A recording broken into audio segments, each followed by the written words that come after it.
Қолыңызда қымбат бұйымыңыз болса, салық төлейсіз. Болашақта қазақстандықтарға осындай міндет жүктелмек. Бұл табыс және мүліктік декларация туралы жаңа заң жобасында қаралған. Құжат ұлттық кәсіпкерлер палатасы ұйымдастырған дөңгелек үстелде алғаш рет талқыланды. Қаржы вице-министрі Руслан Дәленов заң жобасындағы өзгерістерді тізіп өтті. Қалтасында 3 миллион теңгесі немесе 20 мың доллары бар жеке тұлғалар декларация тапсыруға міндеттеледі. Бұл қатарда кәмелеттік жасқа толмағандар да бар. Қомақты қаржыдан бөлек жеке меншіктегі қымбат баспана, көлік, бағалы зергерлік бұйымдар немесе жәдігерлік заттар декларацияда көрсетілуі тиіс.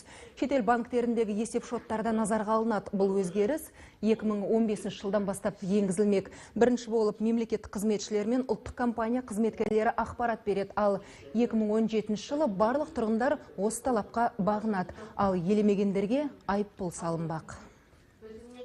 30 айлық есеп көрсеткіші болуы мүмкін. Оның 50 мың деген бұл бір адамның айлығы болып келеді ғой. Сондықтан бірінші жылда енді айыппұл төленбейді, егер қателескен болса.